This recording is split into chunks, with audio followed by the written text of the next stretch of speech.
Jetpur ST ડેપોના એક CCTV viral થયા છે। જૂનાગઢ એસટી ડિવિઝન હેઠળના જેતપુર બસ સ્ટેન્ડમાં ફરજ બજાવતા એટીઆઈ દિલીપ હુદડની દાદાગીરી સ્પષ્ટ જોવા મળી છે।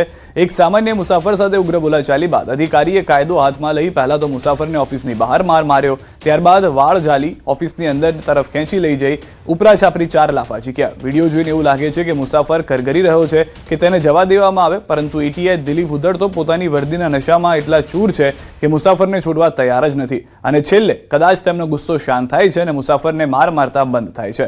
અહીં સવાલ એ છે કે જે અધિકારીઓ મુસાફરોની સુરક્ષા માટે છે તે રક્ષકથી ભક્ષક બની જાય તો જનતા કોની પાસે જશે?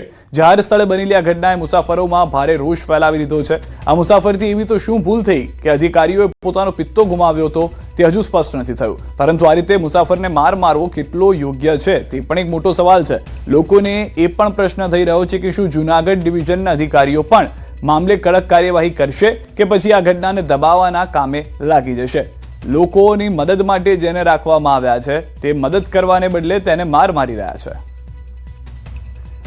તો મુસાફરોને મારવાની સત્તા એટીઆઈને કોણે આપી છે એ મોટો સવાલ છે। શું સામાન્ય મુસાફર આ રીતે માર ખાઈ રહ્યા છે? મુસાફરોને માર મારવામાં આવે તેની સત્તા કોને આપી છે? આ લોકોને અધિકારી સામે શિક્ષાત્મક પગલાં ક્યારે લેવાશે? વધુ માહિતી ન્યૂઝ 18 સંવાદદાતા મુનાફ પાસેથી મેળવીશું। મુનાફ, સમગ્ર ઘટના શું ઘટી હતી? હાલમાં જે સીસીટીવી છે તેમાં પણ માર મારતા જોવા મળી રહ્યા છે। બિલકુલ ચોક્કસ સીધા જેતપુર એસટી ડેપોમાં સત્તાનો દુરુપયોગ કરી મુસાફર અત્યાચારનો સર્વજનિક ઘટનામાં ભારે ચકચાર મચ્યો હતો। જૂનાગઢ એસટી ડિવિઝન હસ્તક જેતપુર બસ સ્ટેન્ડમાં ફરજ બજાવતા આઈટી અધિકારીને ખુલ્લેઆમ દાદાગીરી સીસીટીવી કેમેરામાં કેદ થઈ। આ વિડીયો વાયરલ થયો હતો કે એસટી ડેપોની ઓફિસમાં ઉભેલા એક સામાન્ય મુસાફર સાથે ઉગ્ર બોલાચાલી કરી અને એટીઆઈ દિલીપ કાયદો હાથમાં લેવાયો હતો। સોશિયલ મીડિયામાં આ વિડીયો વાયરલ થયો હતો કે ફૂટેજ સ્પષ્ટ દેખાઈ રહ્યો છે કે રોક છતાં અધિકારી ગરીબ મુસાફર કઈ રીતે લેબોરેટરી કઈ રીતે લાફા ઝીકી દે છે, જેમને શેર મુસાફરોની સલામતી અને માર્ગદર્શનની જવાબદારી તેવા એસટી જવાબદાર અધિકારીઓ રક્ષક બનીને બચક બનતા હોય તો સમગ્ર એસટી તંત્રની કામગીરી સામે એક સવાલ ઉઠ્યો છે કે જ્યારે જાહેર સ્થળ ઉપર અન્ય લોકોની હાજરીમાં બનેલા ગંભીર બનાવને પગલે સ્થાનિક લોકો અને મુસાફર ભારે રોષની લાગણી જોઈ હતી। જૂનાગઢના ડિવિઝન ઉચ્ચ અધિકારીઓના વિડીયોનો ગંભીરતા નોંધ લઈ આવી અને બેફામ બનેલા એટીઆઈ દિલીપ હુડ્ડાને સામે તાત્કાલિક અસરથી સસ્પેન્ડ જેવા કડક કાર્યવાહી કરશે કે નહીં એક મોટો સવાલ છે। જી આભાર સમગ્ર માહિતી બદલ। તો હાલમાં જે રીતે જાણકારી મળી રહી છે તે કાર્યવાહી કરવાને લઈને હવે લોકો સવાલ ઉઠાવી રહ્યા છે। સુરતમાં ફરી અસામાજિક તત્વોનો આતંક। પાંડેસરામાં સોસાયટીમાં યુવક પર હુમલો, રિક્ષા મુદ્દે બોલાચાલી બાદ યુવકને માર માર્યો। અસામાજિક તત્વો પોલીસને જાણે ખુલ્લો પડકાર ફેંકી રહ્યા હોય તેવી સ્થિતિ છે। પાંડેસરા પોલીસની કામગીરી પર ગંભીર સવાલ ઉભા થયા છે। પાંડેસરામાં સોસાયટીમાં યુવક પર આ હુમલો કરવામાં આવ્યો હોય તેવા દ્રશ્યો છે। કાયદા વ્યવસ્થાને લઈને આ પહેલા પણ સુરતમાં સવાલો ઉઠ્યા છે અને ફરી એક વખત ઉઠી રહ્યા છે। તો સુરત શહેરમાંથી ફરી એક વખત ચોરીની ઘટના પણ જોવા મળી છે। વેપારીઓમાં ફફડાટ ફેલાઈ ગયો છે। આ ચોરીની ઘટનાને લઈને ઉધના વિસ્તારમાં આવેલી એક ચાની દુકાનને નિશાન બનાવવામાં આવી હતી। અજાણ્યા ચોરે મધરાત્રે હાથ ફેરો કર્યો। ચોરીની ઘટના જે છે તે સીસીટીવીમાં કેદ થઈ ગઈ છે। રાત્રિના સુમસામ સમયે ચોરે દુકાનનું શટર થોડું ઊંચું કરી અંદર પ્રવેશ કર્યો। અંદર પ્રવેશ્યા બાદ ચોરે ગલ્લામાં રાખેલી રોકડ રકમ પર હાથ સાફ કર્યો। પ્રાથમિક અંદાજ મુજબ ચોર લગભગ ₹20,000 થી વધુની રોકડ લઈ ફરાર થઈ ગયો છે। આ સમગ્ર ઘટના દુકાનમાં લાગેલા સીસીટીવી કેમેરામાં પણ કેદ થઈ છે। વાયરલ થઈ રહેલા વિડીયોમાં ચોર શાંતિથી દુકાનમાં પ્રવેશતો અને ગલ્લામાંથી પૈસા કાઢતો નજરે પડે છે। ચોરની હરકતો જો એવું લાગી રહ્યું છે કે તેને આસપાસના વિસ્તારમાં સારી જાણકારી હોઈ શકે છે। આ ઘટનાના પગલે સ્થાનિક વેપારીઓમાં ભયનો માહોલ ઊભો થયો છે। તો વાવ-થરાદના દિયોદર તાલુકાના ભેસાણા ગામમાં એક ચોંકાવનારી અને શરમજનક ઘટના સામે આવી છે। એક વૃદ્ધ પર પશુ સાથે દુષ્કૃત્ય કરવાનો ગંભીર આક્ષેપ છે તે લાગ્યો છે, જેના વિડીયો સોશિયલ મીડિયામાં વાયરલ થતા સમગ્ર વિસ્તારમાં હડકંપ મચી ગયો છે। લગભગ 20 દિવસ પહેલા બનેલી આ ઘટનાનો વિડીયો વાયરલ થયો છે, જેમાં વૃદ્ધની વિકૃત હરકત કેદ થઈ હતી। વિડીયો વાયરલ થતા ગૌરક્ષકોમાં ભારે રોષ ફાટી નીકળ્યો। ફરિયાદ મળતા દિયોદર પોલીસે મુખ્ય આરોપી અને વિડીયો ઉતારનારની ધરપકડ કરી છે। બંનેને જેલમાં મોકલી દીધા છે। હાલ સમગ્ર મામલે પોલીસે વધુ તપાસ શરૂ કરી છે। આરોપીને પૂછપરછ કરતા તેમને સઘળી હકીકત જણાવી એ મુજબ તારીખ 2/4/2026 ના રોજ એમના ઘરે લીમડાના ઝાડ નીચે એક 2 વર્ષની નાની ગાય એમની સાથે એમને અશ્લીલ કૃત્ય કરેલું હતું તેવું એ જણાવે છે। તપાસનો વિષય છે અને એ તપાસ ચાલુ છે। આ તરફ મહેસાણા બાયપાસ હાઈવે પરનો રેલવે બ્રિજ બન્યો છે જોખમી. વિરમગામ રેલવે લાઇન પરનો બ્રિજ ડેમેજ થઈ ગયો હોવાના દ્રશ્યો સામે આવ્યા છે. ઓવરબ્રિજમાં મોટા ગાબડા પડી ગયા છે, જેના કારણે ઓવરબ્રિજમાં સળિયા દેખાવા લાગ્યા છે. બહાર નીકળેલા લોખંડના સળિયા જોખમરૂપ. લોખંડના સળિયા બહાર નીકળતા મોટી દુર્ઘટના કે અકસ્માત સર્જાઈ શકે છે. દ્રશ્યોમાં પણ જોવા મળી રહ્યું છે કે જે પરિસ્થિતિ છે તે ખૂબ જ ખરાબ છે, કારણ કે અહીંથી વાહન ચાલક કોઈ પણ હોય, દ્વિચક્રી વાહન ચાલક હોય કે ફોર વ્હીલર લઈને જનાર વ્યક્તિ હોય, એ જે સળિયા બહાર નીકળી ગયા છે તેના કારણે પણ તેઓના જીવ ઉપર જોખમ છે. કારણ કે જ્યારે પણ સામાન્ય રીતે કોઈ પણ વાહન બ્રિજ પરથી પસાર થતું હોય, ઝડપના કારણે દેખાય પણ નહીં સળિયો અને તેના કારણે પણ નુકસાન થઈ શકે છે. અને બ્રિજની જે પરિસ્થિતિ છે તે બદથી બદતર જોવા મળી રહી છે. અમદાવાદથી સમાચાર. લાંબાના ગ્યાસપુરમાં ડિમોલિશન ગેરકાયદે ચાલતા વોશિંગ યુનિટ દૂર કરાયા છે. 19 વોશિંગ યુનિટ એએમસી દ્વારા દૂર કરાયા છે.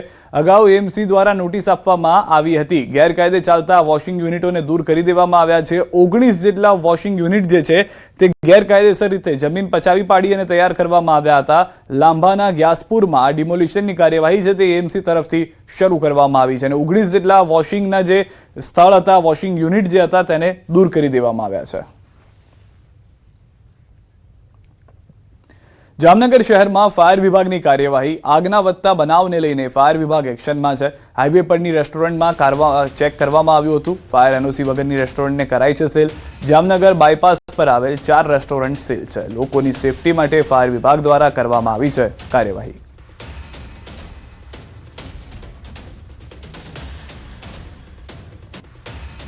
જામનગર વિસ્તારમાં અલગ અલગ એરિયાઓમાં જે પણ ફાયર એનઓસી અથવા બીયુ પરમિશન અથવા તો ફાયર સેફ્ટીના ઉલ્લંઘન કરતા રેસ્ટોરન્ટ, ધાબા અથવા પણ જે પણ પ્રકારના યુનિટો છે તેના માટે ફાયર શાખા, ટાઉન પ્લાનિંગ શાખા અને એસ્ટેટ શાખા દ્વારા સંયુક્ત ઉપક્રમે એક મુહિમ ચલાવવામાં આવી રહી છે. જે અત્યારે ઉનાળાના સમય દરમિયાન આગના બનાવો વધારે બનતા હોય તો એની આગમચેતીના ભાગરૂપે અત્યારે હાલમાં આ બધી જગ્યાએ આ રીતના ચેકિંગો હાથ ધરવામાં આવી રહ્યા છે. જામનગરના 80,000 ઘરોમાં આજે પાણી કાપ છે. કાળઝાળ ગરમી વચ્ચે શહેરમાં પાણી વિતરણ બંધ છે. ગુંગવાવ નજીક લીકેજના રિપેરિંગથી અનેક વિસ્તારો પ્રભાવિત છે. મનપાની કામગીરીથી અનેક વિસ્તારોમાં પાણી નહીં મળે. રિપેરિંગ બાદ આવતીકાલથી પાણી વિતરણ રાબેતા મુજબ ચાલુ થશે. જામનગર શહેરના પાણી વિતરણ કરતી ફીડિંગ લાઇન 1100 mmની જે ખીજડીયાથી આવે છે તેના અન્વયેના 5 ESRO ગુલાબનગર, બેડી, નવાગામ, સોલેરિયમ અને સમર્પણ ખાતે પાણી વિતરણ બંધ રાખવાની જાહેરાત કરેલ છે. સ્થાનિક સ્વરાજની ચૂંટણી બાદ ભાજપનું મંથન. ભાજપ દ્વારા પરિણામ અંગે કરવામાં આવી છે સમીક્ષા. 50,000 બૂથના પરિણામ અંગે ભાજપ કરશે મંથન. આવનાર ચૂંટણીમાં બૂથમાં માઇનસ ન રહેવા તેવા કરવા પ્રયત્નો થશે. દરેક ચૂંટણીમાં 100% સફળતાનો લક્ષ્યાંક. જીતેલી અને હારેલી બેઠકમાં પણ ભાજપ એનાલિસિસ કરશે. તમામ સમાજનું સમર્થન મળે તેવા હર હંમેશ પ્રયાસ હોય છે. જો દરેક ચૂંટણીમાં અમે 100% સફળતાના લક્ષ્યાંક સાથે અમે કામ કરીએ છીએ અને અમે જો જીતમાં હોય તો પણ એનું ચિંતન કરીએ છીએ અને અમે ચૂંટણી જ્યાં જ્યાં કદાચ કોઈ બૂથમાં હાર્યા હોય એનું પણ ચિંતન કરીને એનું એનાલિસિસ કરીએ છીએ. કચ્છના અબડાસામાં ડીઝલ માટે ખેડૂતોની લાંબી લાઈનો લાગી છે. વહેલી સવારે ટ્રેક્ટરોની લાંબી કતારો લાગી ગઈ છે. ડીઝલ અછતની અફવાને કારણે ખેડૂતો ઉમટી પડ્યા. ટ્રેક્ટરની લાંબી લાઈનના વિડીયો સોશિયલ મીડિયામાં વાયરલ થયા છે. તો દ્રશ્યોમાં પણ જોવા મળી રહ્યું છે કે જે અફવા ફેલાઈ હતી તેના કારણે ફરી એક વખત આવી લાઈનો જોવા મળી છે. વારંવાર ન્યૂઝ 18 ગુજરાતી પણ અફવાથી દૂર રહેવા અપીલ કરી રહ્યું છે. જે પેટ્રોલ ડીઝલની કમી છે તે કદાચ એકાદ બે પેટ્રોલ પંપ પૂરતી હોઈ શકે કે જ્યાં આગળ નવી જે ક્રેડિટ પોલિસી આવી છે તેના કારણે પેટ્રોલ સંચાલકને પેટ્રોલ અથવા ડીઝલ ન પહોંચ્યું હોય, પરંતુ કોઈ પણ રીતે દેશમાં કોઈ પણ સ્થળ ઉપર પેટ્રોલ ડીઝલની કમી ન હોવાનું સરકાર પણ જણાવી ચૂકી છે.